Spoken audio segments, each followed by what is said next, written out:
pero nos parecía que era importante tener la opinión de un abogado que se ha dedicado mucho al derecho médico, que es de París, para que nos dé algunas improntas que seguramente van a determinar que en nuestro país algunos elementos, sobre todo cambios en lo que tiene que ver con la seguridad, que nos permita trabajar en este tema mucho más fuerte de lo que estamos trabajando.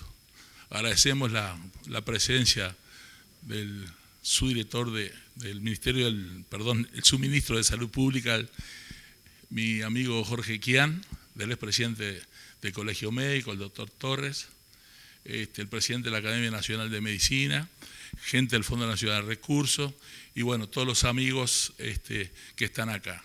Le voy a pedir a Guido que le haga la presentación de Alain, ya que tienen una amistad personal y que fue un poco el que nos permitió traerlo a Alain Garay, acá contigo. Sí, bueno, yo creo que lo conocen, ¿no? Buenos días para todos y muchas gracias por su presencia.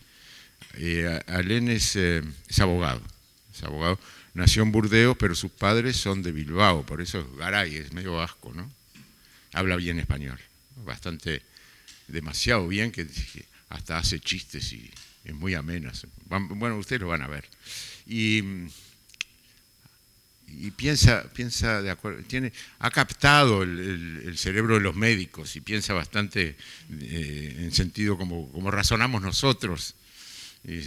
Bueno, como razonan más ustedes, yo soy medio híbrido, porque yo también me he acostumbrado a andar entre abogados. Pero me hace acordar a Gabriel Adriasola, ¿recuerdan? Un pequeño homenaje a Gabriel. Que Gabriel también era, en ese sentido, su diálogo era... Y a Germán también, vos en cualquier momento te damos el título de doctor en medicina por competencia notoria. Bueno, Alain, volviendo a Alain, es un gran amigo, como les decía, ahí está la hoja de vida, especialista en ciencias políticas, ha trabajado en derechos humanos, pero fundamentalmente derecho médico. Una materia, el droit medical, que no está desarrollada en Uruguay ni por asomo, pero sí en Francia, y ha sido profesor en Montpellier, en Marsella, en Madrid, dirige además un posgrado en Madrid, tuvo que ver también con su difusión en toda América Latina. Cuanto congreso tuvimos de Derecho Médico y Medicina Legal, Alain es uno de los puntales y de los puntos fuertes de esos congresos. Estuvo aquí, en este mismo salón quizás, año 2005, cuando hicimos el Latinoamericano de Derecho Médico en Uruguay. Y bueno, ¿qué más les puedo decir? De sus múltiples trabajos, les destaco y les recomiendo Gestión Jurídica del Riesgo Médico. Ha dejado unos cuantos ejemplares en Fundación de Cultura Universitaria, su precio es muy accesible y es un librito, digo, por el tamaño, no es un tratado, es un libro de consulta fácil y muy interesante sobre este aspecto que hace a la prevención más que nada. Como conversábamos el otro día y yo le decía, a mí me parece que con esto de gestión jurídica del riesgo médico tú me estás dando pie para hablar de la eupraxis y dejar de hablar de la mala praxis. O sea, todo lo que hay que hacer, toda la buena práctica médica, ya sea comunicacional, con consentimiento informado, con historias clínicas bien escrituradas, legibles, etc. Toda la eupraxis, en vez de la mala praxis, la eupraxis. Y eso en ese libro está muy interesante. Además, cómo prevenir y bueno, y en el caso de que surja un inconveniente, cómo manejarse. Es un gran amigo del Uruguay y de Latinoamérica. Ha recorrido el Uruguay la vez pasada que estuvo, lo llevamos a Minas, Maldonado, Paysandú y Salto. Cuando sacamos el pasaje para ir a Salto, nos dieron un ómnibus que paraba en todos lados. De repente se despertó y dice, estamos en Nuevo Berlín. ¿Y esto qué es? Estamos en Alemania. Bueno, digo, lo que pasa es que sacamos mal el pasaje. Sacamos el ómnibus, la onda, el lechero. ¿Se acuerdan cuando iba la onda que paraba a recoger los tarros de leche? Parecía aquello. Subían maestras, bajaban maestras. Así que hizo una recorrida por el Uruguay muy interesante. ¿Qué año fue eso, Alén? El 16, hace 2 años. Bueno, disculpen esta presentación un poco fuera de protocolo y le damos la palabra a Alén, entonces. Adelante.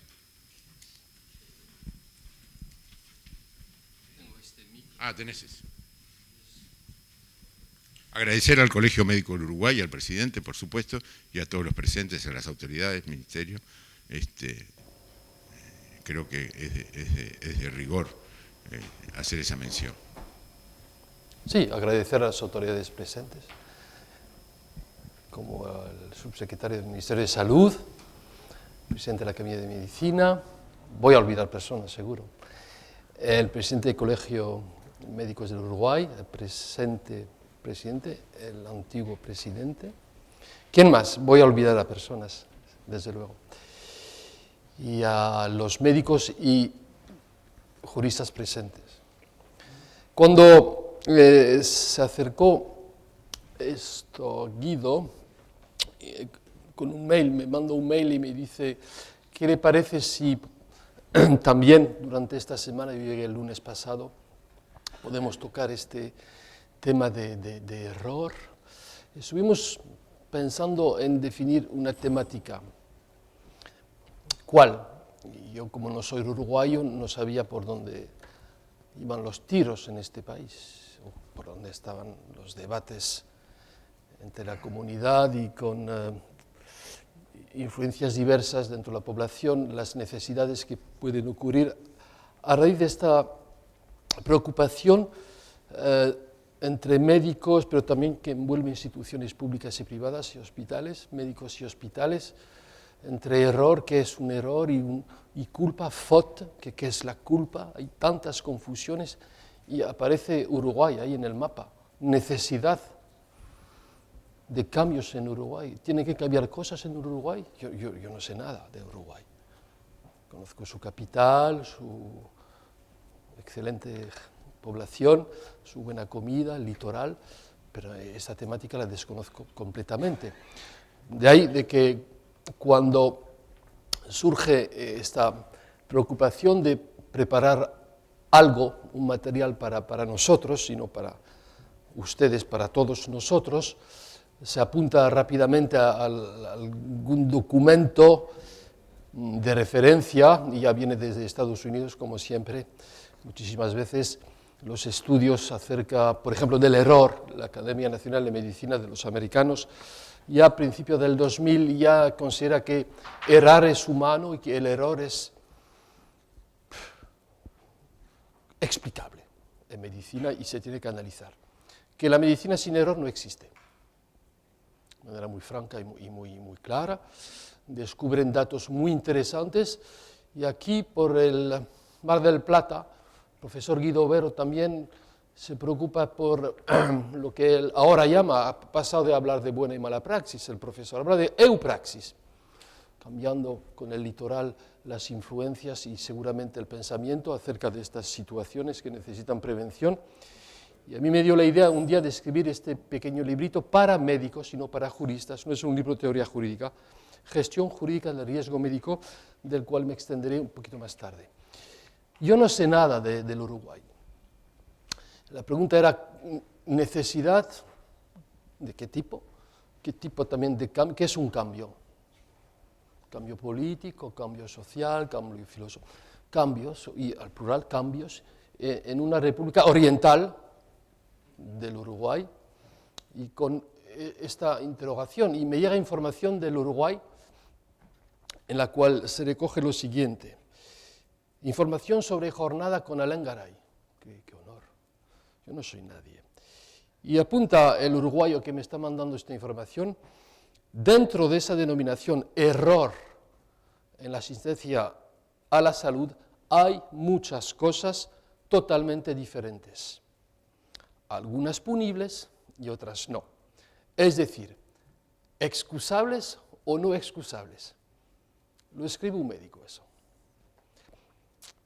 El error va desde la mala praxis, iatrogenia, una evolución no adecuada o complicación, error del sistema, más frecuente que pensamos, añade él. Es decir, la ingeniería de los procesos que llevan al error, etc. Se ve que el redactor dice que hay muchas cosas por detrás y no quiere ir más allá porque si no, no va a usar el papelito, sino igualmente muchísimas páginas. Y añade, tenemos dentro de nuestra cultura uruguaya, latina, americana, de nuestra cultura, siempre la búsqueda del culpable, ya que si hubo un problema siempre hay un culpable, por lo menos, que listo, en todo lo imaginario colectivo, of course. Siempre buscamos culpar a alguien, si no es la mujer, es la empresa o la clase política o los periodistas o los abogados o los médicos. Siempre. Eso ha llevado, dice este redactor, en otros países, no dice cuáles, a cambiar a efectos del estudio del por qué se producen los errores. Why? ¿Pourquoi? Pensamos que hay que buscar una legislación. Un médico dice que hay que buscar una legislación. Hay que acudir al Parlamento, al legislador. Una legislación acorde. No dice cuál, pero bueno. Dice, hay que buscar una legislación acorde que permita el estudio del error médico. Entonces, él aboga de que parlamentarios, que no son todos médicos, estudien el error. Cuando el estudio del error médico, ante todo, me parece que es médico. El estudio del error médico tiene que ser el de los médicos primero. Pero muy interesante lo que menciona él. Sin que ello luego sea usado para prueba de la culpa, y eso puede ser lo que está pasando en Uruguay. Entonces da a entender de que el peligro de estar estudiando el error entre médicos o paramédicos para que no se reproduzcan, el peligro es de que si se revela el autor del error, ahí puede entrar el abogado y el juez. Muy interesante, y vamos a explicar por qué. Si no estudiamos los errores, los vamos a seguir produciendo. Qué bueno. Es lo que trato de hacer con mi mujer cada día y me cuesta. O con mi padre, que de vez en cuando me dice, has actuado mal, Alain. O con mi colega. Tiene que quedar claro que no se busca la impunidad para el personal que trabaja en la salud, pero que luego de ser analizado y estudiado los errores, determinar cuándo corresponde a culpa individual o de sistema. Está el señor ahí entre error y culpa y no sabe cuáles son o por dónde va el tiro, y casi separando lo que es el error de la culpa, pero hay preocupación, hay preocupación.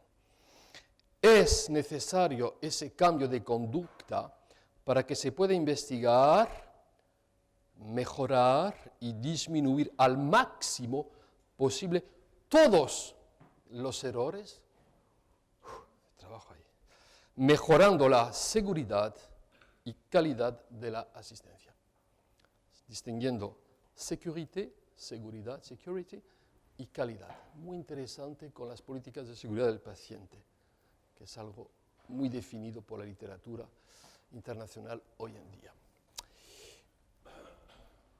Hay interrogantes en este documento. Hay interrogantes que surgen a raíz de un contexto que está y ha evolucionado en cuanto a la práctica médica de tipo asistencial. Un contexto conflictivo con lo que se llama la industria de los pleitos contra médicos, que algunos definen como siendo la judicialización o judiciarización de la medicina, siendo aparentemente el jurista un enemigo del médico, o que la ley sanciona a los médicos de manera innecesaria, preocupante. Hay ese contexto. Cuando aumenta en general, y no para únicamente los médicos, hasta en el matrimonio, la desconfianza en general, contra muchas personas o entre varios sectores de la sociedad. una sociedad individualista y conflictiva. Creo que también aquí en Uruguay sucede esto, donde siempre buscamos pulgas en las espaldas de los vecinos, siendo la víctima hoy en día la triunfadora. Somos todos víctimas de los errores de los demás, o de los médicos, o de la clase política. O sea, todos estamos buscando ese estatus de víctima. Andamos así. Y en la práctica médica, evidentemente, lo que muchísimas veces lo que está en juego no es la competencia, la capacidad profesional o técnica de los médicos, pero muchísimas veces el contexto humano en el cual esa práctica médica se desenvuelve en este contexto. Hay que conceptualizar lo que está pasando hoy en día. Es que hay datos estadísticos en cuanto a aumento o no de demandas o de reclamaciones de acciones contra médicos o hospitales. Diremos que no, ni en mi país ni aquí. No hay sistemáticamente un análisis de lo que se llama, y es muy confuso, porque si estamos a civil es diferente de penal, o de administrativo, o de ley de defensa del consumidor, como en Francia, no se recogen sistemáticamente las estadísticas de acciones contra médicos o hospitales. Bueno, si hubieran, y hay algún dato estadístico, habría que tomarlos como alerta y no como alarma para evitar sufrir lo que son los efectos de la medicina asustada hoy en día por estas tendencias. Sabemos que desde el 1999 se recogen datos ya en los Estados Unidos donde se demuestran que casi 100.000 personas en Estados Unidos mueren por errores médicos. Se dice errores médicos, medical errors. Se define en el informe del British Medical Journal, se define estos conceptos, pero se recogen datos. Una cifra bastante significativa. La actividad médica genera errores médicos, se entiende y se admite. Cuando 234 millones de pacientes intervenidos quirúrgicamente por año, de 7 millones de ellos salen con complicaciones graves y 1 millón muere. Eso sí que es algo notable que hay que tomar en consideración. A raíz de esto, algunos médicos han pensado que había que organizarse y recurrir a lo que se llama medicina defensiva, es decir, recurrir a actos para protegerse, a actos que permitirían impedir justamente esta situación. Quiero hacer una paréntesis y saludar la presencia del ministro de Salud, doctor Jorge Basso, en nombre de todos y del honor que nos está haciendo. Gracias, señor ministro. Medicina defensiva, en realidad, radica en recurrir, en sus efectos, a actos injustificados científicamente, como escudos protectores para prevenir las demandas posteriores. Lo que en Francia se recoge como dato significativo es de que el 20% de actos médicos por año son injustificados, lo que es costoso, financieramente, muy costoso, y lo que en Estados Unidos llega a la cifra de 100 billones de dólares en costo anual. Es tremendo lo que está pasando para aparentemente protegerse. No sé en Uruguay si pasará lo mismo, pienso que sí, porque las fronteras son volátiles, hay aviones hoy en día, hay internet y hay enfermedades muy similares a pesar de donde estemos, ¿verdad? Así que sí estamos experimentando este fenómeno de medicina asustada, bajo alarma constante, con ese discurso sobre la judicialización, que es como un síndrome, como una fobia. Y yo estuve en el metro de Nueva York hace 2 o 3 años y justo arriba había una pequeña publicidad. Si usted tiene un problema con los médicos, think smart, llame al bufete de abogados. Y dije, estos gringos, madre, ¿hasta dónde van? O sea, promocionan las futuras demandas. Hay que reconocer que si existe esta preocupación, estos efectos, tenemos que tratarlos, analizarlos, para saber cómo manejarlos, y no pensar de que esto es algo que no se puede tomar en consideración, o que hay que seguir actuando como papá lo hacía, que era un excelente médico, o como siempre se ha hecho. Continuar con las tradiciones, porque la medicina es la medicina, y no es porque los abogados o el gobierno con decretos o el Parlamento con leyes nos diga lo que hay que hacer, que tenemos que cambiar nuestro proceder. No, hay que considerar que estamos en una situación que hay que tomar en consideración, hay que moverse, no hay que quedarse en el mismo sitio.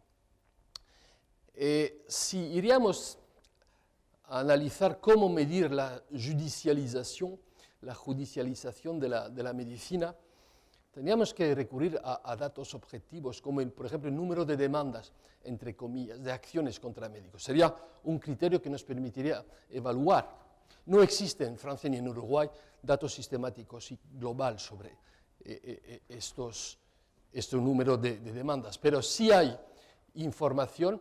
No hay en Uruguay, yo he estado mirando algún dato, una explosión de número de acciones contra médicos. Se estabilizan, pero ahí están, como en muchísimos países.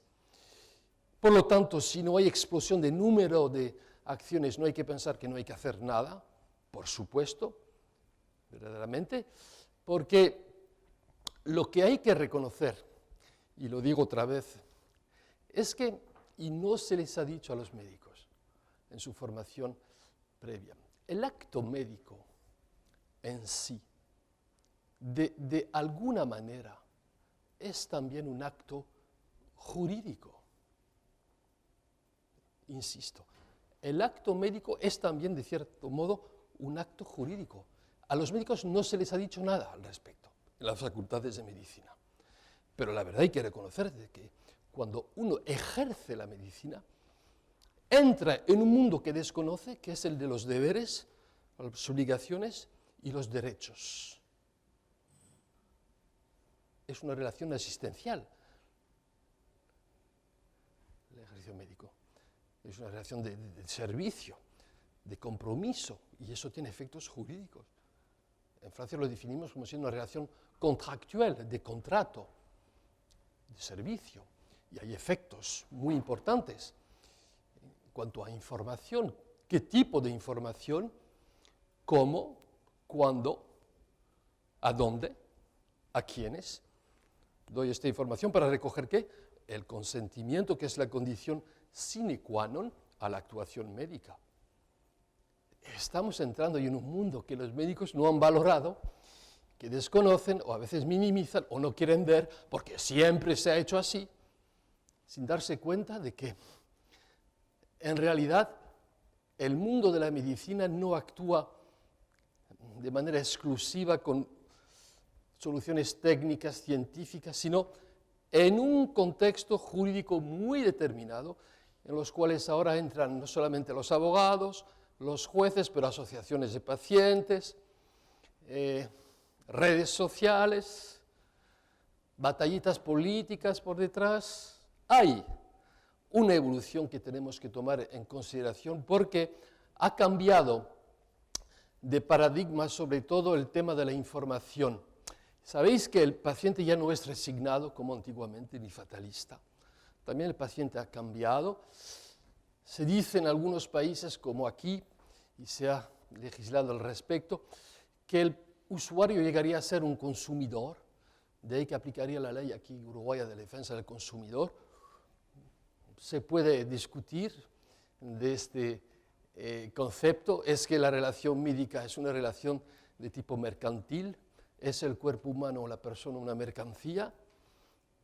Yo lo dudo personalmente, con todo el respeto que tengo para el legislador uruguayo. Me parece que es erróneo decidir de que el usuario o la persona, porque sufre algo, es un consumidor de bienes ajenos o de servicios ajenos que sean profesionalizados. No, pienso que la relación médica es de tipo asistencial, de servicio, de compromiso, hasta de cariño, pero no de mercancías.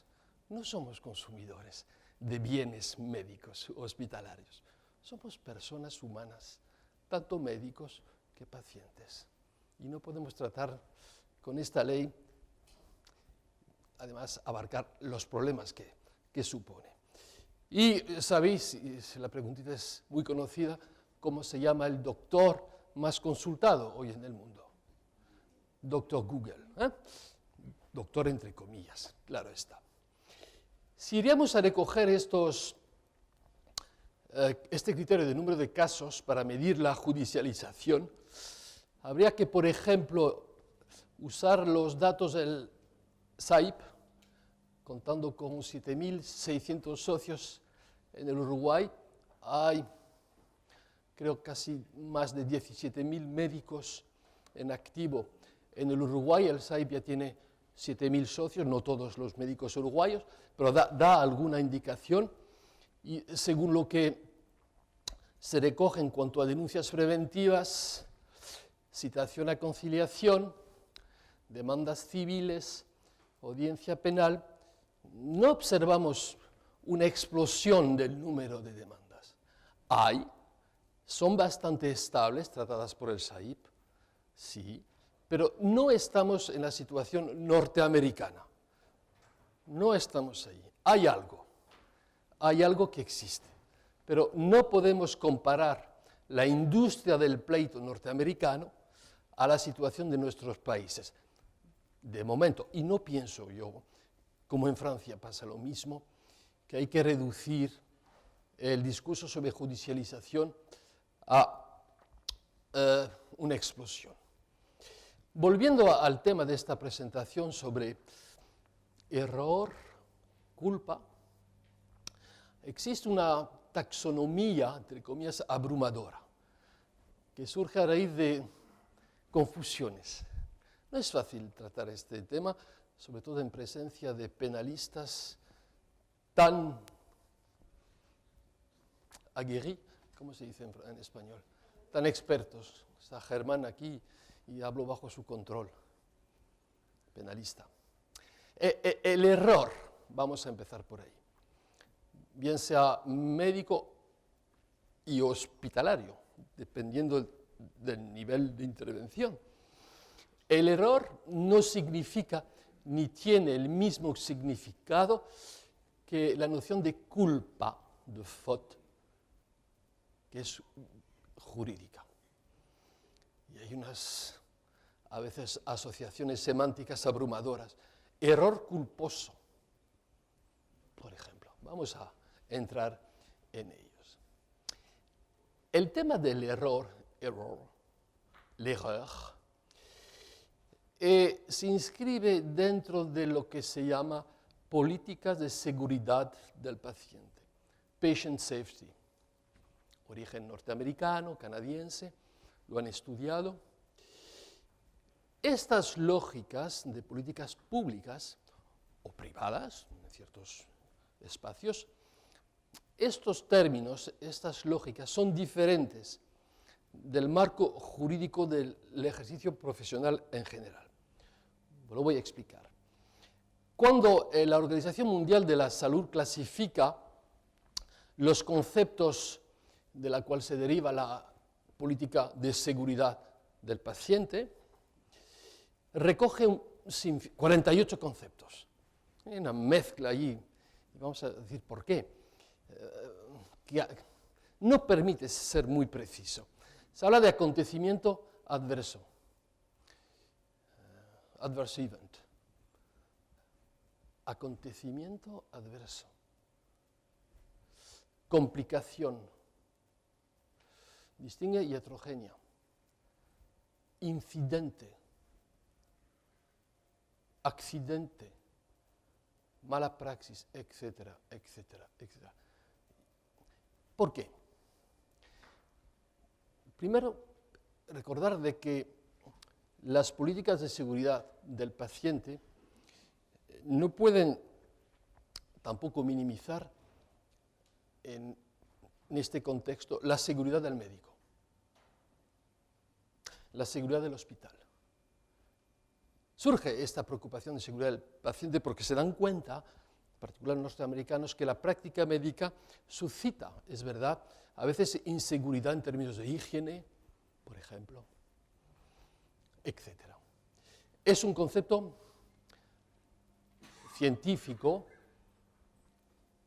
al cual recurren los médicos, los gobiernos, para asegurar el mínimo de seguridad, no jurídica, sino médica, hospitalaria, y se entiende perfectamente.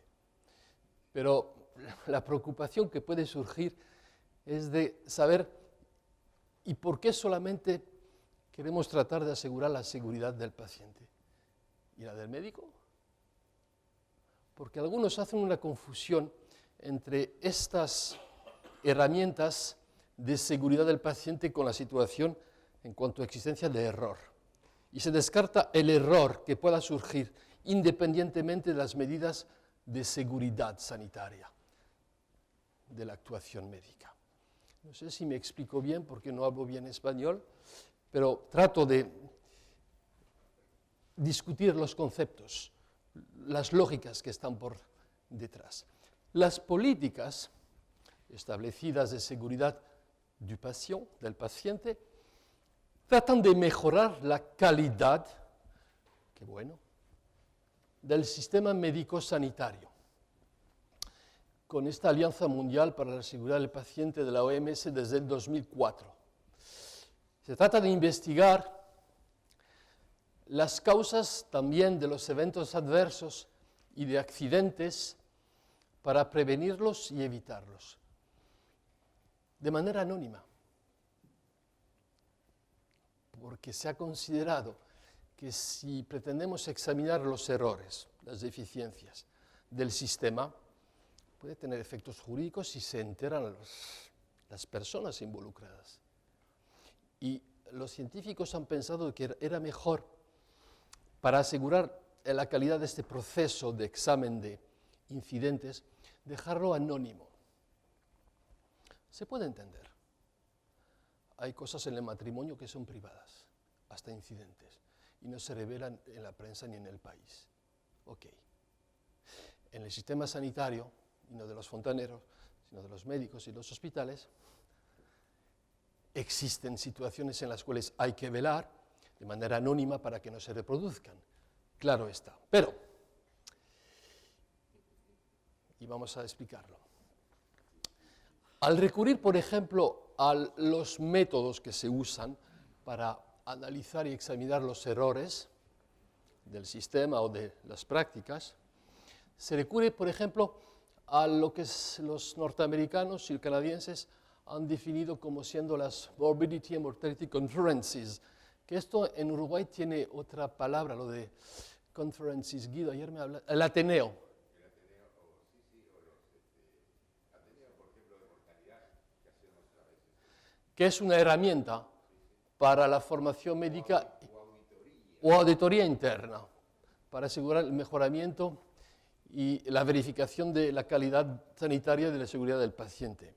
Son herramientas muy, muy válidas que se han puesto en marcha. Se trata de analizar colectivamente, retrospectivamente y de manera sistemática casos de eventos adversos negativos que pueden llegar a muerte, a complicaciones, y el objeto es de cumplir con acciones para mejorar la calidad sanitaria y la seguridad de los pacientes con reuniones protocolizadas, organizadas de grupos, definiendo de antemano por escrito cómo se cumplen estas reuniones con confidencialidad y documentando los archivos. Los norteamericanos, cuando han pensado el sistema, en el 2005 con el Patient Safety and Quality Improvement Act, un acta jurídico político determinado de 2005, han apuntado el hecho de que los actos obtenidos por los sistemas de registro de sucesos adversos mediante estas conferencias de examen, de evaluación de lo que ha pasado, de verificación, no podrían ser sometidos a las obligaciones referentes a la necesidad de testificar en juicio ante tribunales, no pudieran ser descubiertos en procedimientos civiles, penales, administrativos y disciplinarios, ni admitidos como medios de prueba. Es cosa de médicos y de hospitales, punto. Que era lo que los médicos querían para envolverse en el examen del error, que esto no salga afuera.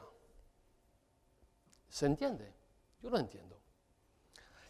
Se puede entender. Pero, yo me pregunto,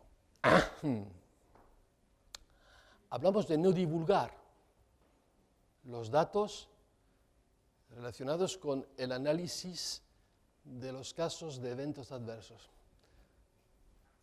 Confidencialidad hoy, ¿dónde? Con las redes sociales, el Internet, la sociedad de víctima, el papel de los medios de comunicación que van por detrás de la realidad para saber lo que está aparentemente por detrás. Yo me pregunto y pienso que hoy poquísimas cosas son confidenciales. Poquísimas cosas. Un juez penal en París quiso investigar la presidencia de la República. Un juez penal entró en el gabinete, en la oficina del ministro de Justicia, por orden judicial.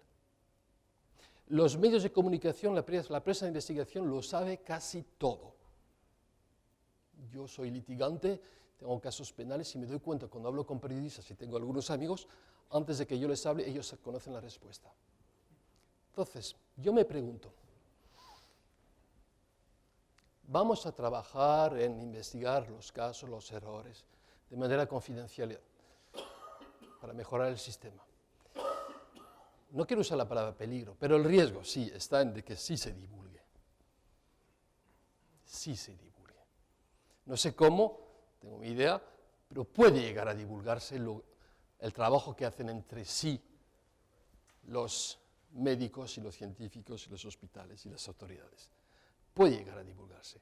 Además, lo que llamo l'entre-soi, el entre sí, entre médicos, analizamos para mejorar el sistema con los responsables, los dirigentes administrativos. Vamos a hacer algo, hay que mejorar el sistema. El entre sí hoy parece sospechoso para la población. Si lo hacen entre sí es que tienen algo que tapar. No, forzosamente, evidentemente. Pero existe en la comunidad social la idea de que si se reúnen los médicos entre sí es que hay algo que está pasando. Sospecha, duda, qué difícil. Entonces, cuidado con esta idea de que vamos a analizar los errores entre nosotros y va a quedar ahí. Habría que tomar, pienso yo, otras medidas. Los americanos han ido y no puedo volver con la diapositiva anterior, donde está el técnico científico, con un acto para proteger la confidencialidad. Claro que con actos de este tipo jurídico se puede pretender mucho. Yo creo que en realidad es cuestión de moral personal, de actitud personal más bien, de recurrir a una ley específica, porque las cosas se mueven muchísimo más allá de lo que pretende el legislador o el gobierno hoy en día. Hay cosas que sobrepasan las realidades concretas. ¿Puedo volver a las diapositivas anteriores, por favor, haciendo una auditoría interna de la manera como... Antes, porfa. Oui, esa y esa. Es un interrogante que pongo, confidencialidad en el siglo XXI. Me pregunto, y lo dejo entre sus manos. ¿Hay referencias en cuanto a cómo examinar los errores, los accidentes, los eventos adversos en todo el mundo hoy en día? Nosotros en Francia hemos puesto desde el Ministerio de Salud, hemos instituido normas que regulan la manera en cómo los médicos y hospitales puedan estudiar lo que ha pasado en cuanto a errores, en cuanto a eventos adversos. La Haute Autorité de Santé, la Alta Autoridad de Sanidad, que es pública, bajo tutela del Ministerio de Salud, ha trabajado y ha publicado al respecto pautas muy prácticas, no teóricas, para saber manejar esto. Yo me pregunto, es un interrogante, que este concepto de eventos adversos graves, que es un término de seguridad del paciente, si por lo tanto no tiene efectos jurídicos. Me explico. Si, por ejemplo, en Francia, casi 400.000 eventos adversos graves son observados cada año, si aparentemente en el Uruguay, según un informe del 2010, se estima que un 10% de pacientes internados en hospitales públicos o privados, pienso, un 10% sufre algún tipo de error médico, no podemos dejar esto en el aire. No sé si es una expresión uruguaya.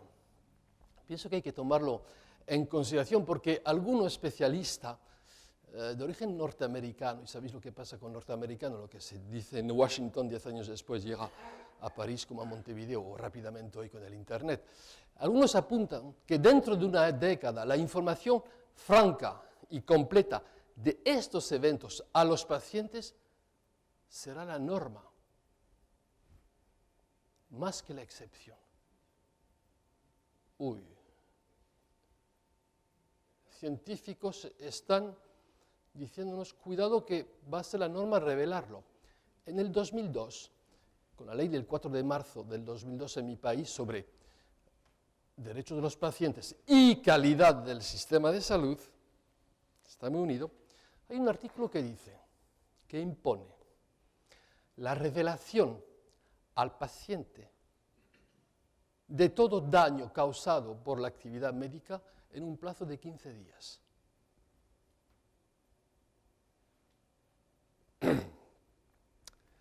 Este artículo pone este deber, esta obligación, pero no pone sanción.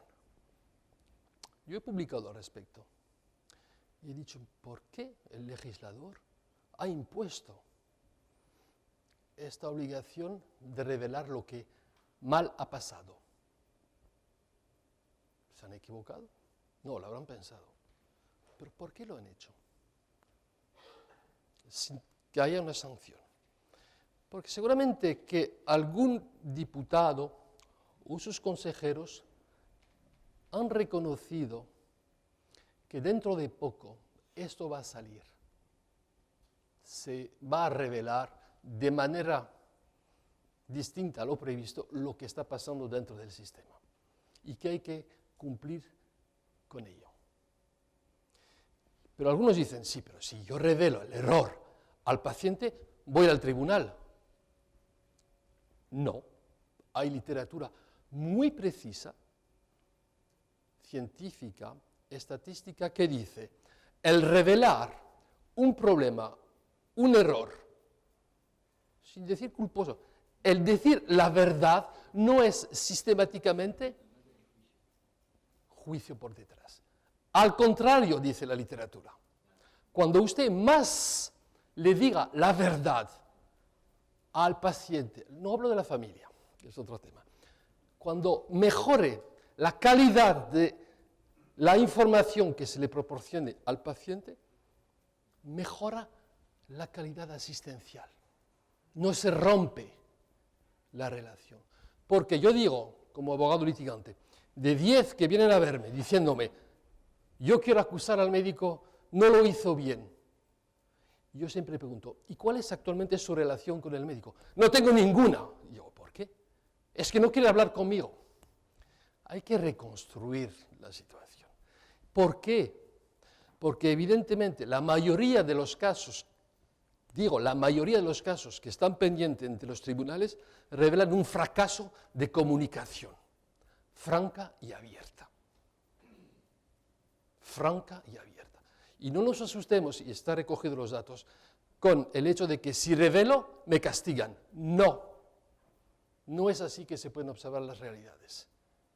No. No se asusten con esto. Ahora, la pregunta es, ¿pero cómo lo digo? ¿Qué le digo? ¿A quién lo digo? No sé hacerlo. y se entiende. No tengo tiempo, lo entiendo, lo entendemos. Tenemos que reconocer que al respecto hay mucho que hacer para aprender desde las facultades de medicina a los chicos a saber cómo informar cuando todo va bien y cuando todo lo va bien, para mejorar la calidad de la prestación, lo que es un factor de reducción de número de demandas. Tengo información, si la creen poseer, le puedo otorgar, está bien recogido en mi libro, esta manera de pensar y de actuar. Entonces, no se asusten con lo que está pasando al no querer revelar el estudio de los errores. Interesante. Hablo mucho, ¿no?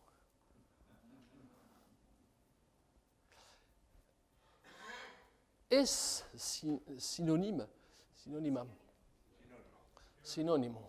Jerónimo. El concepto de calidad médico-sanitaria con el concepto de calidad asistencial, yo pongo la pregunta, y creo que no. Algunos médicos son muy buenos técnicamente, profesionales, pero no forzosamente son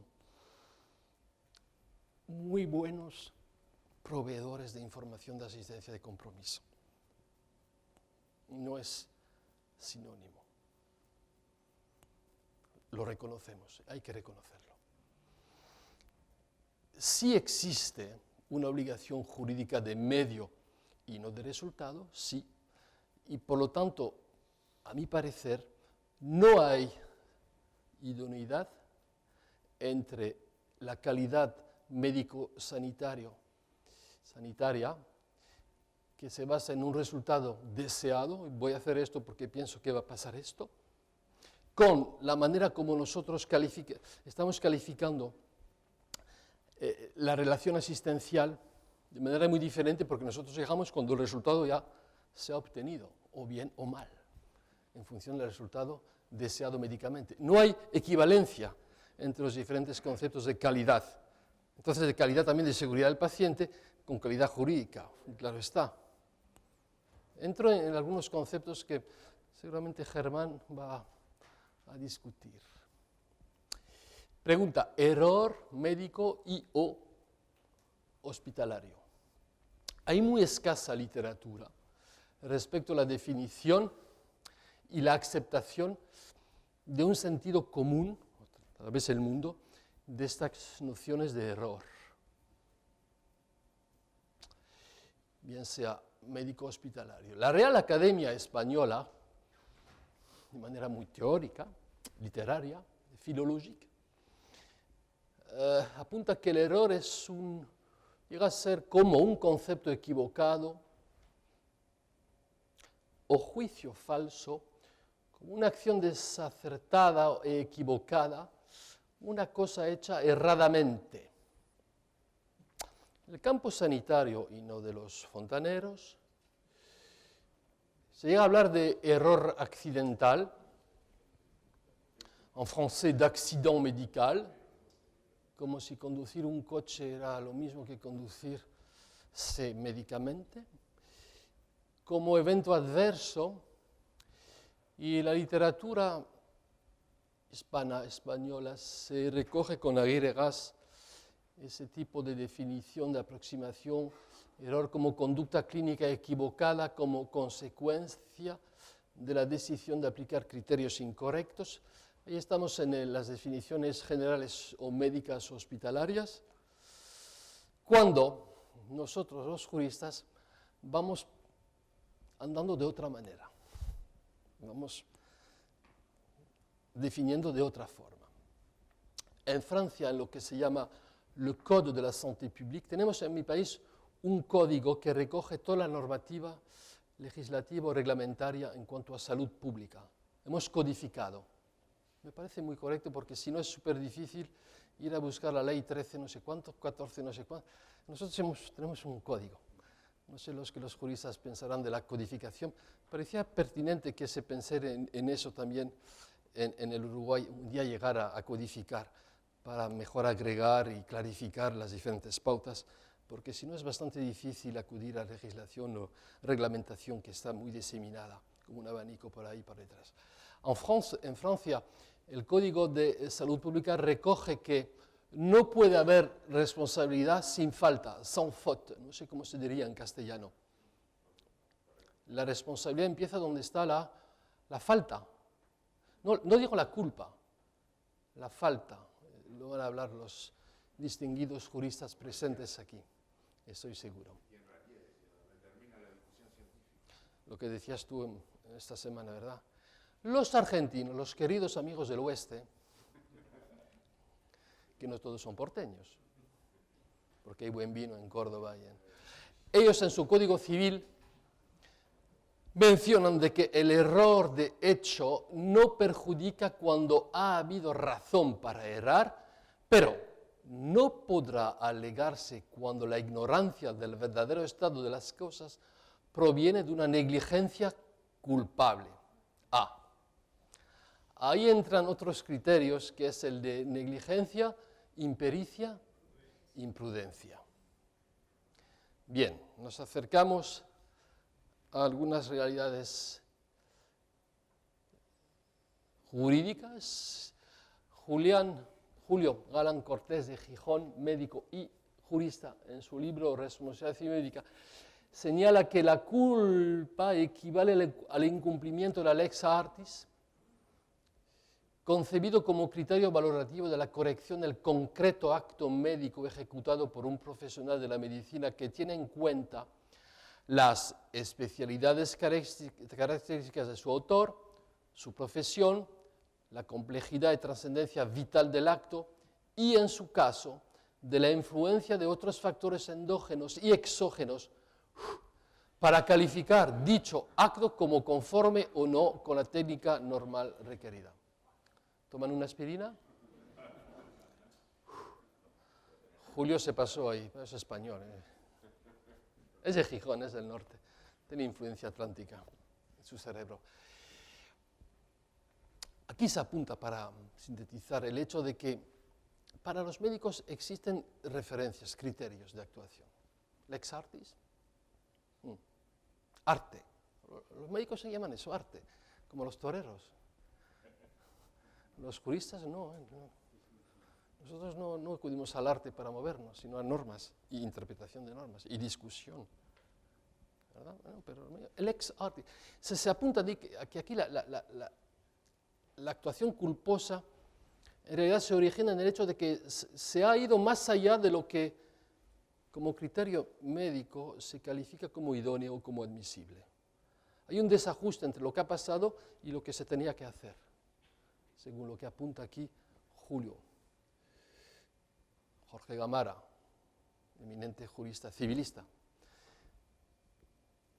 del Uruguay, apunta: habrá culpa médica cuando resulten infringidos los principios que establecen el estándar de conducta al que debe rendirse al médico. Lo mismo, pienso yo, apunta Gamara, Jorge. Hay un criterio, un estándar de conducta. Si se ha ido más allá, o más acá, o más allí, puede resultar culposa la actuación médica. ¿Y quién determina el estándar de conducta? Están los peritos, evidentemente, que analizan la caja negra cuando cae el avión y que están mirando lo que ha pasado. Están los peritos, está la literatura científica, están los abogados que se pelean, los buenos y los malos, que hay malísimos abogados también, y de todo.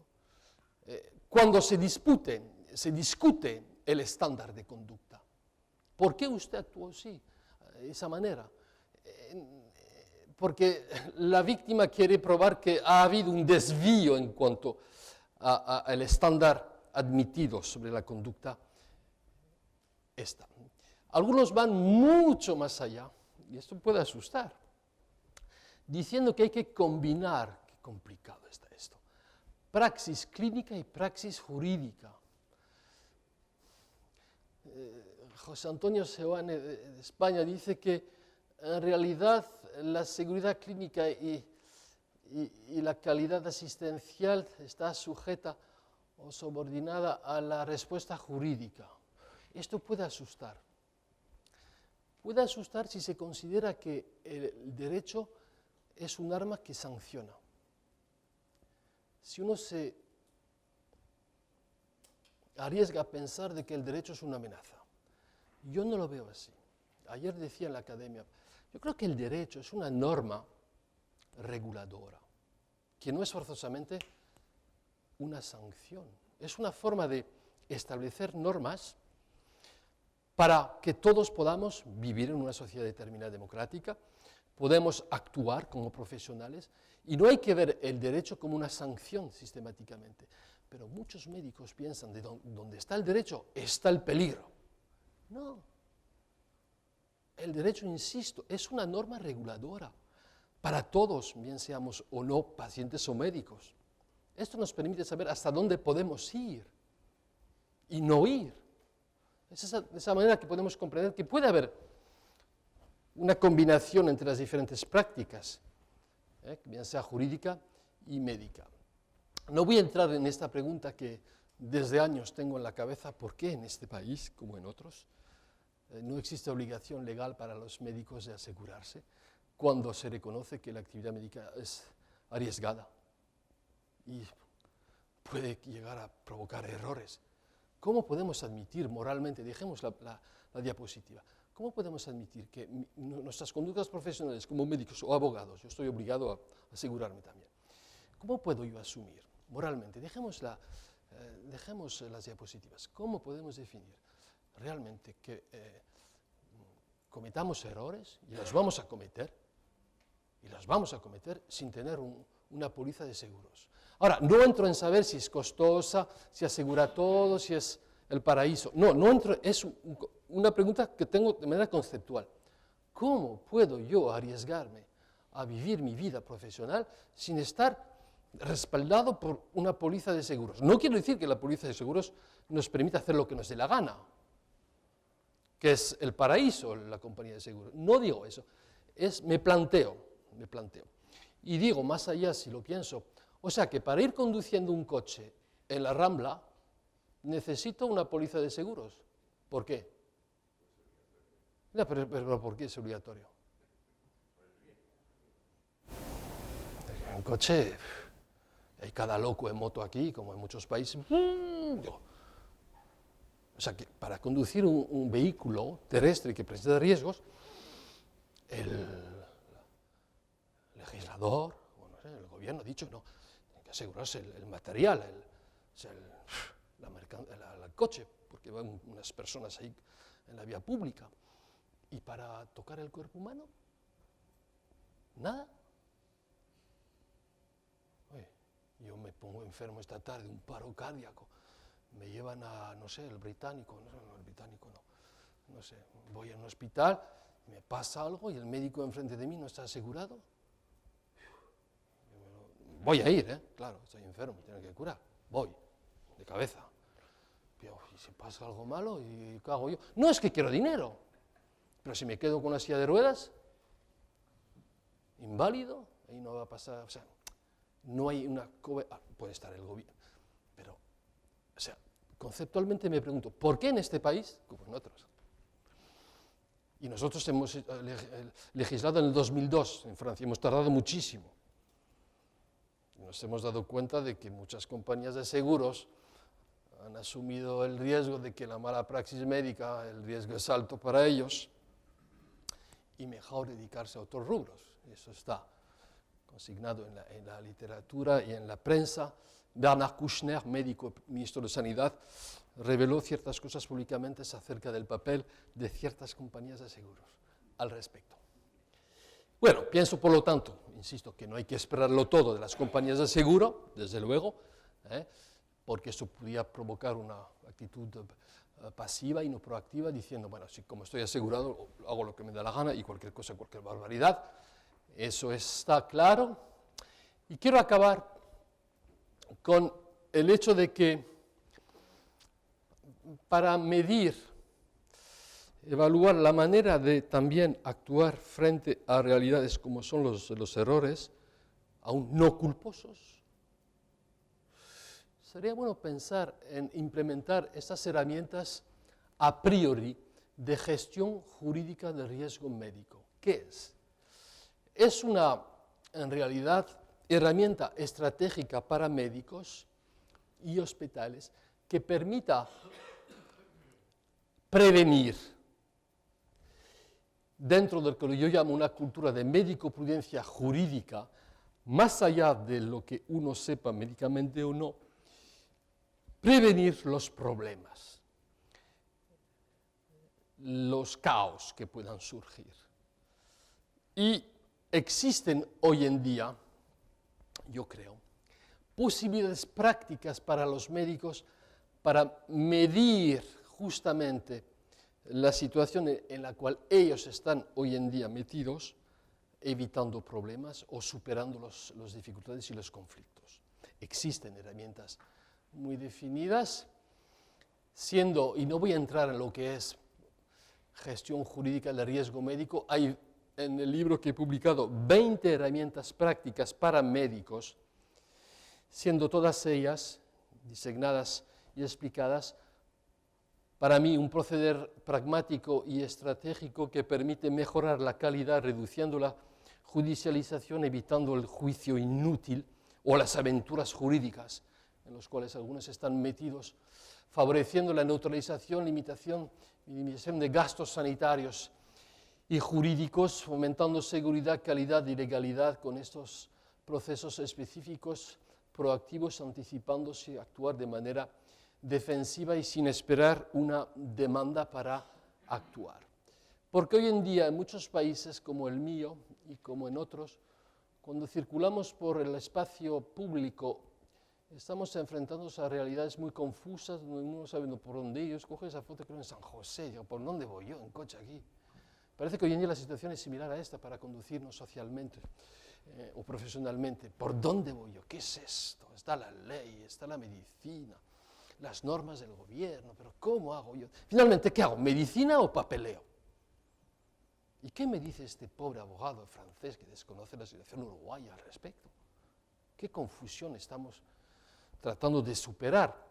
Pues yo creo, y la herramienta de gestión jurídica de riesgo médico está basada en la gestión del riesgo aéreo, de cierto modo. ¿Por qué? Mire, rápidamente. Vamos a tomar como comparación, y tiene sus limitaciones las comparaciones, pero la gestión jurídica del riesgo médico tiene que ver un poquito con la gestión del riesgo aéreo. ¿Por qué? El avión en sí, la máquina, el Boeing, el Airbus, es muy peligroso. Sobre todo entre manos de inexpertos como nosotros, no somos pilotos, ¿verdad? Por lo tanto, es el medio de transporte más seguro.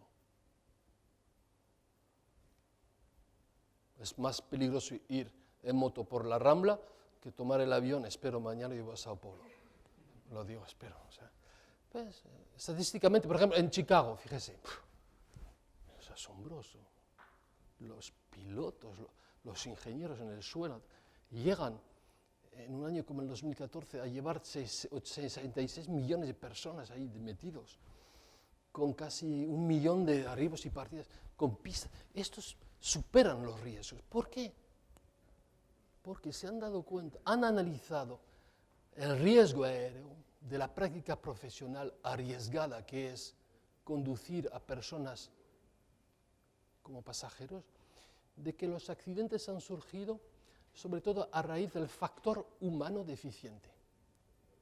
Hay en la literatura descripciones muy interesantes de cómo ellos han superado la siniestralidad del transporte aéreo a través de implementar medidas de Crew Resource Management, de gestión del factor humano.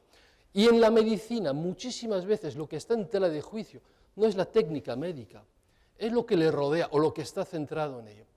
Información, comunicación, secreto médico, la familia, cómo trato el ser humano, la persona humana, para meterme en un compromiso de tratar, por la obligación de medio, de procurarle la salud. Factor humano.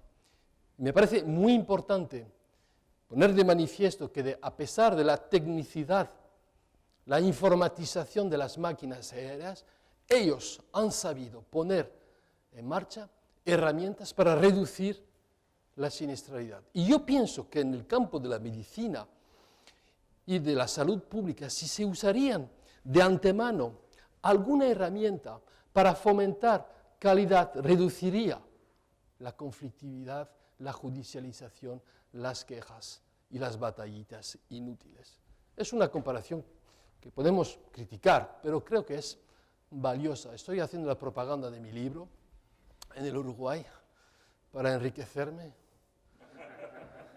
y comprarme una casa en... ¿dónde? Punta del Este, un poco más al norte. San Ignacio. Punto el Diablo, ¿no? Rocha. Acabo. No vamos a contestar.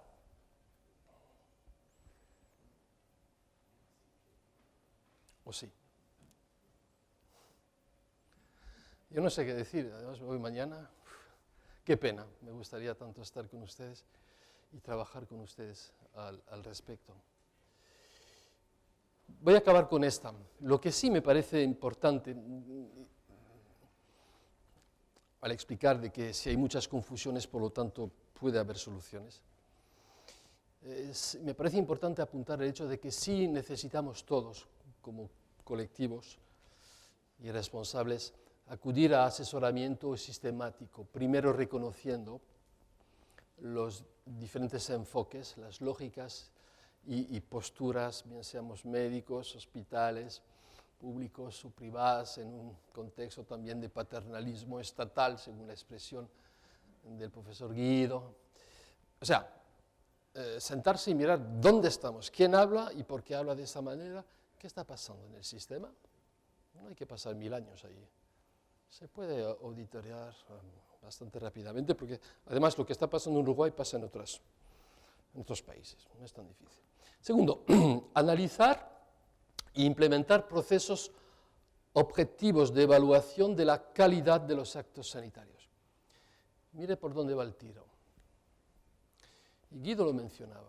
Estamos hablando desde años de mala praxis, de judicialización, de aventuras jurídicas, de la medicina asustada. O sea, hablamos de lo negativo, de lo que no va, cuando en realidad todo va mejor que ayer, pienso yo, en el campo médico, con el progreso científico, y que no hay que ver únicamente los problemas, hay que ver las soluciones. Y yo creo que este problema surge porque tenemos una postura a priori que se basa en los conflictos, en los casos jurídicos, en lo negativo, cuando si se cambia de postura y se analiza que lo que queremos es aumentar la calidad, vamos a reducir la influencia de esas posturas negativas que nos están afectando. No hay peor miedo que tener miedo, dijo Macron delante de los parlamentarios americanos esta semana en Washington. No hay peor miedo que tener miedo. Dejen el miedo, miren para aumentar la calidad lo que se puede hacer. De esa manera se van a reducir estos efectos indeseosos, que es judicialización, medicina asustada, defensiva, sus costos, etc.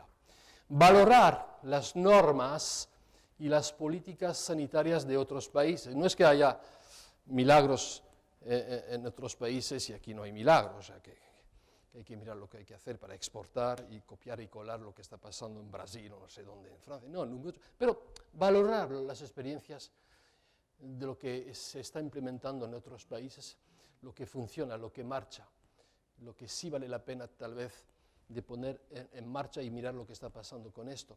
Y al final, insisto, en formarse en estas técnicas, herramientas de gestión jurídica de riesgo médico para ir adelante. Esta foto ya la conocen muchos de ustedes, algunos. Yo estaba en Lima, íbamos al Congreso de Derecho Médico, estaba el profesor Guido Berro también, y está en el hotel, en la salida, el piloto de Avianca. Yo hablo con él.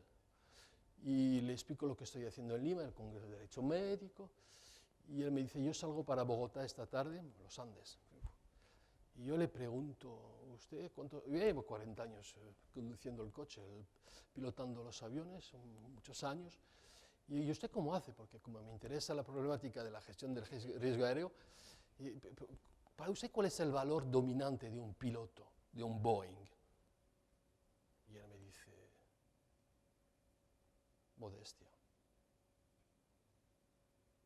O sea, yo valoré muchísimo su respuesta. No me dijo, no, yo sé de informática, de pilotaje, mi papá era piloto, mi abuelo también, siempre hemos hecho así para arribar a Lima desde Bogotá, sabemos que... No se metió en detalles técnicos. Valores, modestia, reconocer sus limitaciones para llegar con éxito a soluciones que favorezcan la seguridad y la calidad de la relación asistencial dentro de actividades arriesgadas. ¡Qué bueno! Gracias por su atención.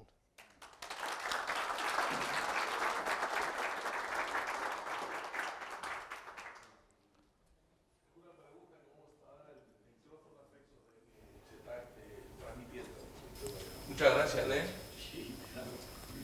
Nos conocimos hace unos años acá y después tuvimos una ida a Salto y probó los buenos vinos que hay en el norte también. Así que bueno, bienvenido y la próxima vez vamos a Salto. No sé, ¿preguntas?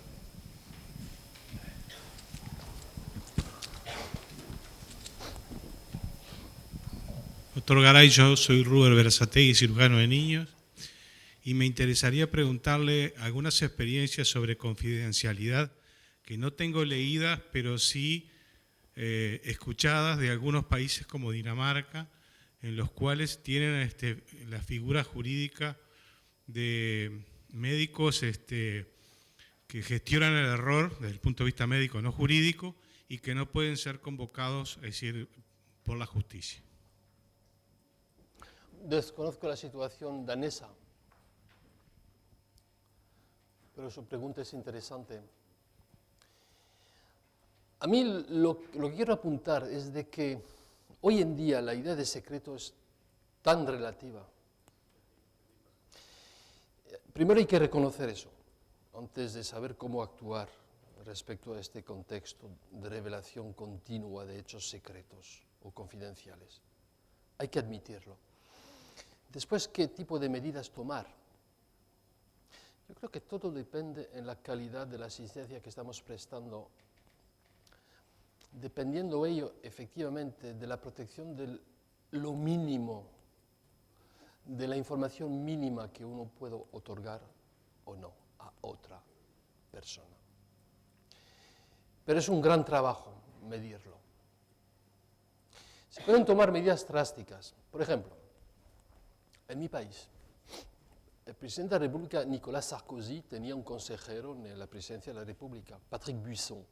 Se ha revelado de que Patrick Buisson tenía constantemente un smartphone y registraba todas las conversaciones que tenía con el presidente de la República. Tanto en discusiones políticas como privadas. El tipo iba con el consejero de Nicolas Sarkozy grabándole todo. La prensa lo sacó y ahí están las amenazas porque hay mucho en las conversaciones entre consejeros políticos y dirigentes estatales como él.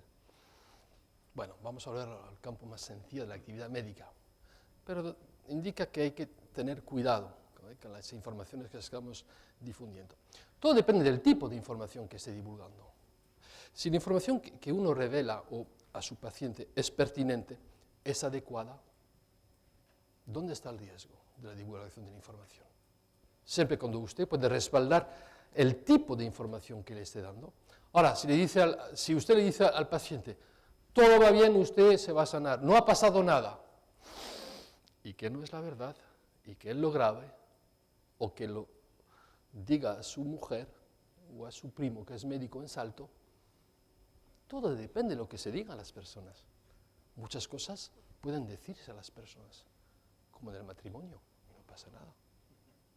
Todo depende de la naturaleza de la información, si es pertinente, veraz, adecuada.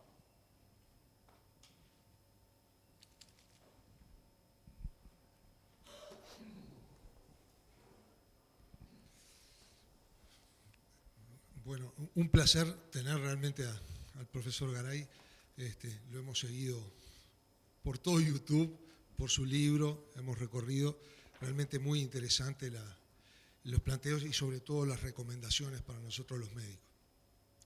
Desde la visión de los médicos y desde el sistema sanitario, a nosotros nos preocupa delimitar el tema que nos parece que es el daño del paciente.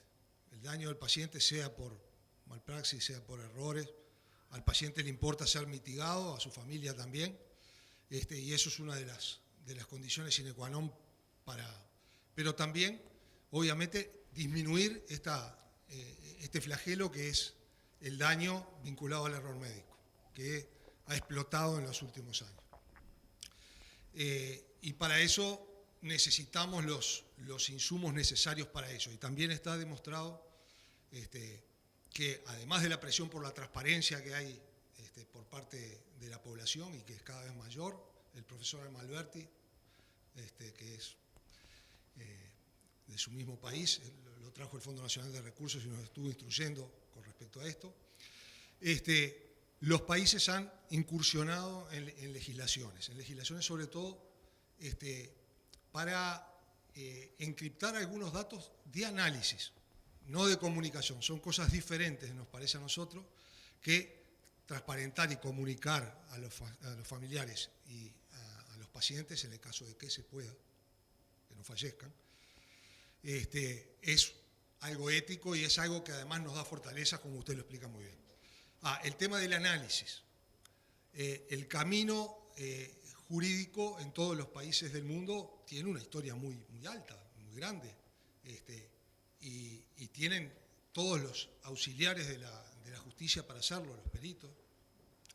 El tema del análisis, sobre todo cuando se hace análisis causa-raíz y se convoca a todas las personas involucradas en un tema, el que no sea, si se transparenta o no, es un problema diferente, pero el que no sea pasible de ser utilizado por la justicia, nos parece que es un camino que han recorrido muchos países, entre ellos Dinamarca, más recientemente Italia, con la ley del año pasado, que es una ley integral, en la cual los seguros son obligatorios, los ponen por lo menos como obligatorios, y le dan el carácter de integralidad al problema, porque nos parece que es el tema, ¿cómo hacemos para reducir el daño y a su vez que la gente no pierda el derecho a ser mitigado? ¿Cómo es esa interacción? Esa sería la pregunta. Qué interesante. Gracias por estos apuntes. ¿Cómo hacer? Primero hay que pensarlo. Y lo que está diciendo usted es un reconocimiento de la situación que se está proporcionando en muchos países como el suyo, como en Italia, etc. Podemos ir por la vía defendida hasta la hora de decir el estudio del error tiene que ser anónimo. Los norteamericanos, Francia, anónimo. Podemos ir por ahí. Yo creo que es el buen paso, efectivamente. Porque ya, si hacemos eso, es que ya estamos admitiendo que como médicos cometemos errores. Y eso es una gran satisfacción. Y no sé si hemos llegado hasta allí en muchísimos países, que la comunidad médica acepte de que lo que están haciendo a veces produzca errores, no lo sé. Entonces, el poder implementar un sistema efectivamente anónimo de revisión de los errores supone que les décideurs publics, los dirigentes públicos y políticos sean muy cautelosos a la hora de explicar por qué se puede y se va a implementar o por ley o por decreto tal sistema. Habría que cuidar muchísimo la comunicación al respecto para con la población médica, sus responsables, sus portavoces, explicándoles sin asustarles por qué vamos hacia allí para mejorar, insisto, para mejorar la calidad. asistencial. No es que queremos evitar pleitos, caos, no. Queremos todos llegar, y como gobierno responsable, a un sistema de calidad de atención, lo que supone trabajar los errores. Pero hay un trabajo de antemano que hay que llevar a cabo, y estoy totalmente de acuerdo con usted. Si no damos primero este paso, nunca, es un sueño, llegar a pensar de que vamos a divulgar lo que estamos descubriendo como errores. Poco a poco, step by step, petit a petit. Pero se puede llegar, si tenemos la inteligencia, y la tenemos todos, de llegar a estas soluciones de calidad.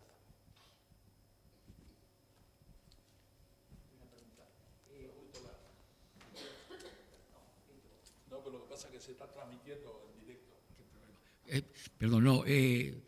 Todos los contenidos que usted ha incluido muy extensamente en cuanto a la gestión médica, ¿en qué momento de la formación médica es pertinente y conveniente incluir estos contenidos para no esperar a llegar a estos plenarios de médicos con cierta experiencia? Qué buena pregunta. Hay que abogar, pero qué difícil es, en favor de una formación básica en las facultades de medicina de todo el mundo hoy en día, por programas, yo digo de gestión jurídica del riesgo médico, con programas que permitan a los estudiantes tomar en consideración estas realidades, porque se descarta totalmente estas realidades hoy en día. En las facultades de medicina tenemos súper enseñanzas de gastroenterología, de todo, son buenísimos, profesores estupendos, literatura, pero los chicos desconocen totalmente estas realidades, las ignoran, no las valoran, y después la situación es caótica. Yo creo que en las facultades de medicina se tendría que imponer, suavemente, programas de capacitación, de formación en gestión jurídica del riesgo médico, por ejemplo. No digo derecho médico, porque no queremos que los estudiantes de medicina sean como estudiantes de facultad de derecho, conociendo la jurisprudencia, la normativa. No. Eso es cosa de locos y de abogados y de profesores que nos enseñan. Dejémosles. Pero sí decirles que hay realidades que no se les enseña y que se tienen que conocer hoy en día, que es lo mínimo en cuanto a información, consentimiento, secreto médico, qué es el error, cuáles son los diferentes regímenes de actuación a civil, a penal, pero suave, sin asustarles, diciendo que ese es el mundo en el cual van a actuar mañana. Tal vez un día en el Uruguay se decida esto y qué contento estaremos. Serían líderes mundiales en hacerlo.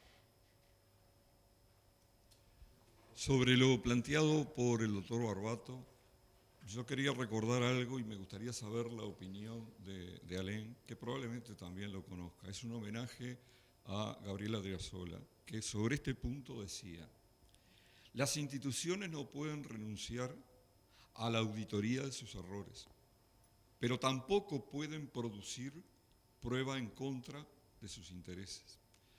¿Cómo conciliar esto? Y entonces decía Gabriel, es que analizar los errores para prevenir los futuros es una necesidad de orden social superior y que por lo tanto debe preservarse. Y apostaba porque de alguna manera cuando se producen los secuestros penales de las historias, decía Gabriel, cuando hay una auditoría de causa raíz como la que invocaba Marcelo, sus resultados quedan en poder del estatuto del abogado o de la asesoría jurídica de la institución, y de esa manera se analizan por año miles de errores sin producir prueba en contrario, porque se estaban las instituciones inhibiendo de esta instancia absolutamente fundamental por el temor. Salimos del temor con esta propuesta y a mí me gustaría saber qué piensa el profesor Garay al respecto. Soy totalmente de acuerdo con esta manera de pensar y casi de actuar. Claro está. hay que admitir de que sí asusta el hecho de que los médicos puedan cometan errores. Sí puede asustar. Pero ¿hasta qué grado tenemos que dejarlo así el problema? Porque los médicos, en realidad, que saben, no desconocen el error, en realidad. Cuando uno habla con un médico digno de este nombre, saben dónde a veces se mete la pata. ¿Se utiliza esa expresión en Uruguay? Ellos saben. Entonces, no sería tan difícil que ellos admiten que en ciertas circunstancias puede pasar esto, que lo digan, que lo enseñen, que lo valoren, que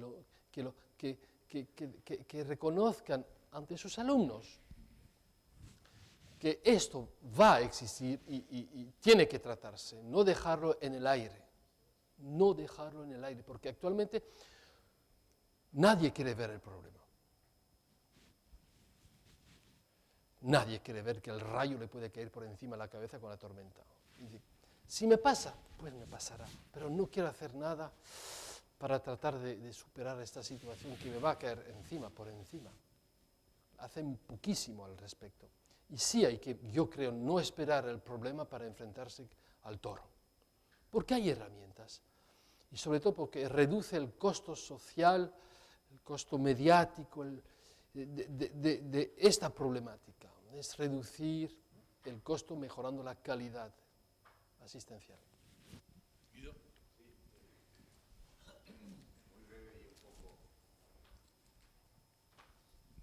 Alain, es una idea, más que una idea, unos hechos que me han hecho reflexionar, me han promovido a reflexionar respecto de la formación. No es cierto que en la facultad no enseñáramos todos estos temas, pero seguramente los hemos enseñado mal. Por eso yo ahora trato de hablar de buena praxis y no más de mala praxis, y de transmitir cómo sería una adecuada asistencia sin riesgos médico-legales. Porque realmente cuando enseñábamos, durante 10 años estuve como titular de la cátedra de Medicina Legal, y heredé también lo que transmitía el doctor Mesa, el profesor anterior a mí, y realmente me parece que informábamos un poco asustando. El error también está en el error en la enseñanza, ¿no? El error en la formación. Parece que yo recuerdo, por ejemplo, que decíamos, hacé tal y tal cosa porque así quedás a cubierto. Enseñábamos medicina defensiva en medicina legal. Así que hay que cambiar también, no tanto que no se enseñara, sino que hay que cambiar el error de la enseñanza. Pasar a una manera proactiva basada en la modestia. Me encantó esto de la modestia, en que todos nos equivocamos, en que se nos perdona si transmitimos cuál fue el error, en general, y esa comunicación, y no hace esto para estar cubierto, cubrite, hacer el consentimiento informado, era como hacer tal cosa para que no te pase nada, así enseñábamos. Sí, tal vez uno de los problemas es de que el derecho se ha enseñado mediante las cátedras de medicina legal. Voy a ser un poco crítico. Y esto no ha permitido, yo creo, tratar este tipo de realidad. Medicina legal no es derecho médico, aparentemente. Podemos hablar, ¿no? Eso sería otro debate muy interesante, pero creo que hemos ido de manera un poco desajustada, porque esta realidad es mucho más, es otra cosa que la medicina legal. Y segundo, ¿a quién se ha otorgado el poder de formar en medicina legal? Y no quiero acusar a nadie, a médicos. Muy bien. En realidad yo creo que tenemos que trabajar esto.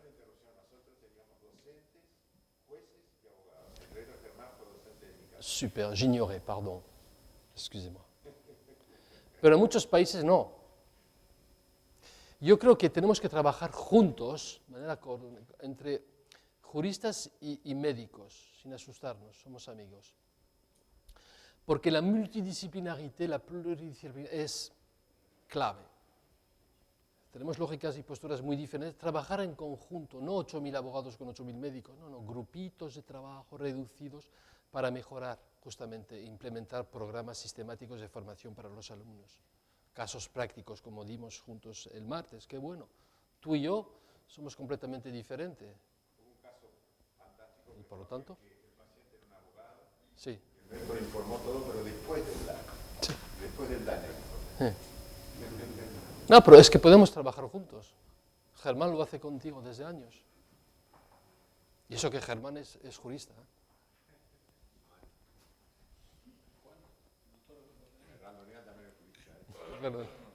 Justamente me había anotado para hacer un comentario breve y una pregunta. Yo soy el abogado del Colegio Médico. El Colegio Médico tiene la característica que por previsión legal expresa tiene vedado la defensa de los intereses económicos de los médicos. Y abordamos el tema de la seguridad del paciente a través de la calidad de la asistencia. O sea, entramos al problema no por el lado de la defensa del médico, sino más bien, o debemos entrar más bien por el lado de la defensa del paciente, de la calidad de la asistencia que brinda el sistema. Así es como estamos legalmente obligados a abordar este tipo de cuestiones y es lo que nos diferencia de alguna manera de las gremiales médicas, que lo pueden abordar más bien de la óptica de los médicos. Pero hay una cosa que me llamó la atención en las diapositivas que usted presentaba, porque toda esta introducción la hago para marcar que yo no estoy en la trinchera de los juicios médicos, digo, ni contra los médicos, ni defendiendo instituciones médicas. Que estoy de alguna manera en una especie de observatorio donde puedo ver la realidad con cierta distancia. Pero a pesar de eso, lo que uno palpa en el contacto con los médicos es una preocupación constante por los juicios contra los médicos. Esa es una constante, y lo que planteaba el profesor Guido de la medicina defensiva es algo permanente. ¿Cómo me puedo cubrir? Exacto. Entonces lo que me llamaba la atención era en las cifras que usted dio del SAIP, que es el seguro de los médicos, del 2010 creo al 2017 había bajado la cantidad de juicios, que ese es el termómetro más fidedigno que podemos tener en el Uruguay del litigio contra los médicos. Había bajado, no recuerdo, pero creo que era de 37 a 32, una cosa así. Pero lo que había aumentado, creo que en un 50 o 60% eran las denuncias preventivas que los médicos hacen al SAIP, que están por reglamento están obligados a hacer a los efectos de quedar cubiertos por el seguro. Entonces, la pregunta que me venía a la cabeza es, ¿cómo interpreta usted eso? Si es un síntoma también de la medicina defensiva, es decir, están igual o disminuyen la cantidad de juicios contra los médicos, pero los médicos incrementan en más de un 60% las denuncias que hacen a su seguro de eventos que entienden que pueden ser motor de juicio. De alguna manera están reconociendo tácitamente de que algún problema hubo, si no nadie denuncia ese tipo de cosas. No sé cómo... Sí, pero recuden a la denuncia preventiva para poner de manifiesto que algo ha pasado. No significa, el hecho de demandar jurídicamente, no significa condena. El hecho, yo creo que es buenísimo el sistema y yo doy a conocer a mi compañía de seguro y tengo obligación, que ha pasado algo que indeseoso. No significa, por lo tanto, que ha actuado mal, pero sí ha pasado algo que no es conforme a lo que se esperaba. Pero no hay que ver, justamente, creo, primero, no hay que ver el derecho como una amenaza sancionadora. Eso es un problema grande, grande que tienen los médicos. Piensan que donde está el jurista está la condena. No, la ley regula, permite de actuar de manera conforme a lo que se espera de una conducta social profesional determinada. Bien, dicho eso, si hay sistemas de prevención, de evaluación, de una actuación que uno como contratante de una póliza de seguro considera como importante informárselo, es idóneo esta situación.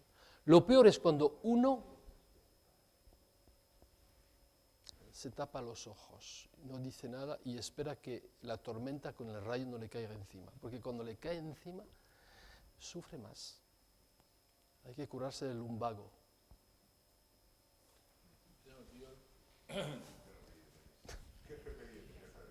Ninguno. Buenos días. Yo quería primero agradecer la exposición, ha sido muy interesante y me parece que en esta dicotomía que surge, pero que es virtual realmente en médicos versus abogados y te tengo miedo y nos peleamos, y la seguridad del paciente. Yo creo que en este continuo de la seguridad del paciente tiene que ir implícita y explícita la seguridad del médico en ejercer su profesión con la lex artis, muy unido con la modestia. ¿Verdad? Somos todos humanos. El ser humano implica cometer errores. El cometer errores primero implica lo que usted decía, asumir que lo vamos a hacer. Yo vengo de una cultura médica donde el médico no se equivoca y si se equivoca lo calle, cuanto más lo esconda, mejor y que no se note, ¿no? Y hablamos de las corporaciones médicas y de la mafia blanca, de todo ese tipo de cosas. Yo creo que primero nosotros nos tenemos que hacer una autocrítica realmente donde estamos parados. Y donde usted decía, involucremos a los médicos, involucremos a los abogados, yo pondría también un antropólogo. Porque nuestra cultura, usted lo dijo varias veces, es sanciono el error, te señalo, perdón, con el dedo, te apunto con el dedo, vos cometiste el error, vos sos el culpable. Aquí hay todo un nuevo jurídico, por favor les pido que los juristas me aclaren bien con los términos adecuados, que el que perpetra un error o el que comete un error puede pedir disculpas. No tengo todo, y con la cantidad de información científica que sale todo lo es incapaz de estar 100% actualizado en ninguna de las disciplinas. Entonces yo puedo decir, y tal vez estaría bueno esto de cómo comunicar, soy un humano, puedo cometer errores, pero en este momento creo que esto es lo mejor para usted y si me equivoqué, creo que el profesor Guido Berro le dijo, pido disculpas. Sé que mi error puede llevar a consecuencias y es así, y eso también está implícita en este acuerdo, en este contrato, que es el acto médico como el matrimonio, que es una relación práctica y seria, con consecuencias jurídicas también, como usted lo dijo muchas veces. Entonces pienso yo que si podemos empezar a pensar que la seguridad del paciente es la seguridad del médico y del equipo de salud, para ponernos todos, y no solo en el hospital. Parece que los errores solo ocurren en el hospital. No, señor. Ocurren en la medicina prehospitalaria, ocurren en las policlínicas, ocurren en la atención de emergencia, en las situaciones difíciles que vemos todos los días y que vivimos todos los días. Entonces yo quería saber si usted tenía experiencia en esto que yo le planteo, de trabajar en conjunto, seguridad del paciente, seguridad del médico en los actos, no solamente en el hospital, y de empezar a pensarnos desde otra cultura, que es una cultura judeo-cristiana absolutamente sancionatoria del error. Te equivocaste, te discrimino. Gracias. Sería idóneo, para ser práctico y pragmáticos, de empezar pequeño, con un pequeño programa de implementación práctica de estas explicaciones que se pueden presentar en un determinado lugar, un hospital, por ejemplo, proporcionar un programa suave, no de 1000 horas, algo muy sencillo, con juristas, médicos, no sé, antropólogos, yo diría médicos y juristas que tienen experiencia, con alumnos, con algún médico involucrado en una práctica en la Plaza de Toros realmente, y ver lo que está pasando con este grupito formado. Empezar pequeño, una iniciativa en tal hospital, la segunda iniciativa en otro hospital. O sea, que se adhiere y que se mide el efecto que tendrá este tipo de formación de intercambio. Porque hoy en día no existe nada en todos los países. Hay congresos, hay publicaciones que nadie lee, porque hoy estamos en Internet, y no hay nada, es una desesperación. Hay que hacer algo, poco a poco, hay que ser responsable ante estas propuestas prácticas que yo quiero hacer hoy en día aquí. Me parece sencillo, no muy costoso y válido, y eso puede poco a poco justamente llegar mañana, dentro de un par de años o de semanas o de meses, a que se instituyan medidas más institucionalizadas para sistematizar este acercamiento, estos puntos de encuentro entre nosotros. Bueno, llevamos casi 2 horas de actividad. Si no, Alain, que se ha venido varias veces a Uruguay, puede ser esta la última vez que vengo. Le vamos a pedir al señor ministro que nos haga el cierre de la jornada. Bueno, buenos días, estimadas y estimados. En primer lugar, agradecer al Colegio Médico por tener el placer de escuchar al profesor Garay, del cual hemos tenido mucha información. Y con el doctor Kian nos hicimos más que el espacio, digamos, la oportunidad de poder estar presentes hoy con ustedes.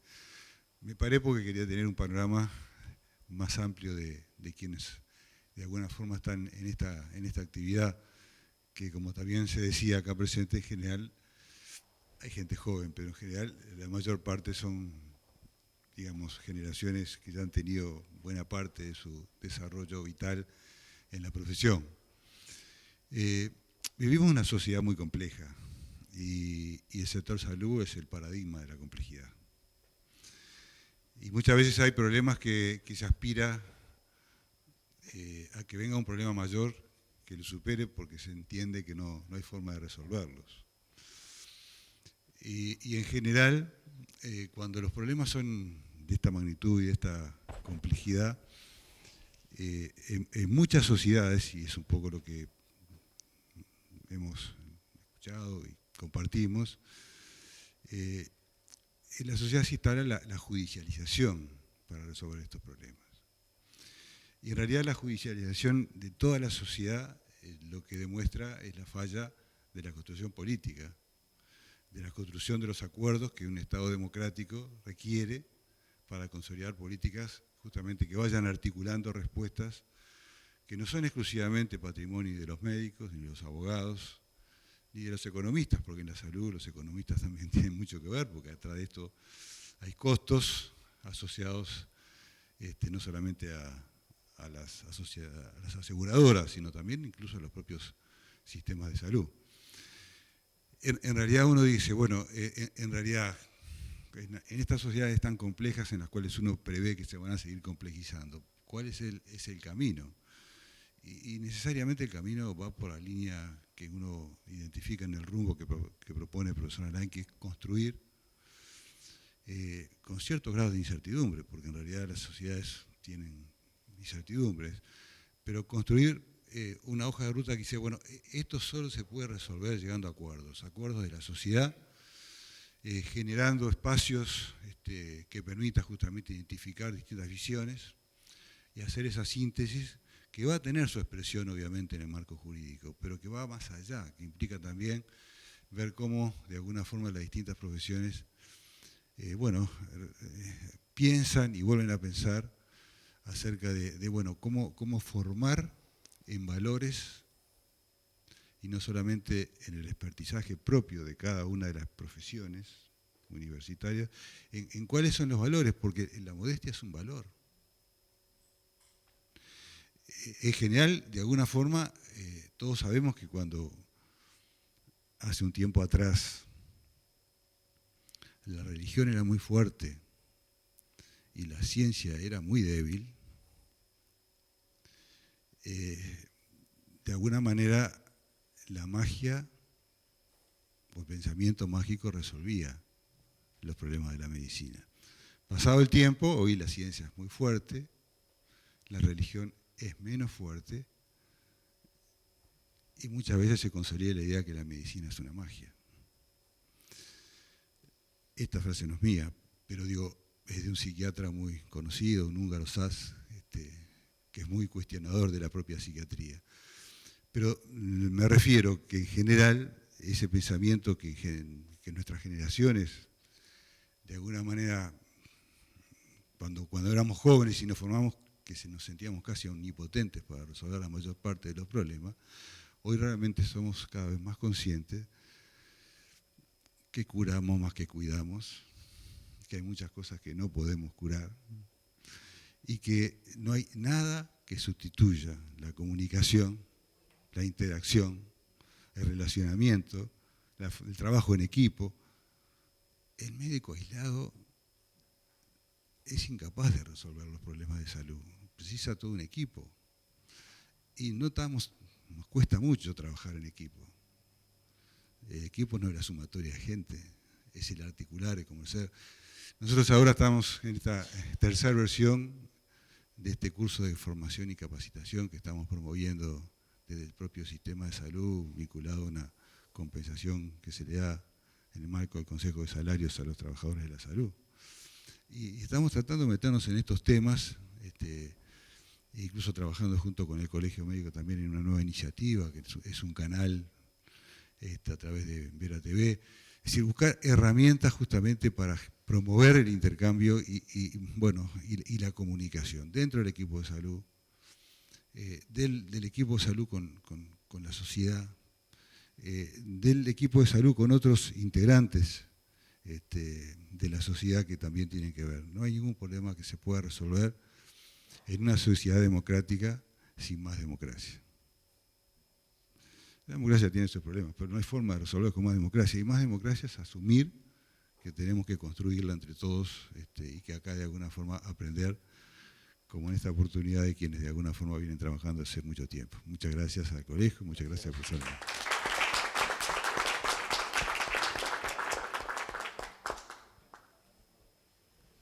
Bueno, muchas gracias a todos. Va a estar la conferencia de él, ya fue transmitida, pero va a estar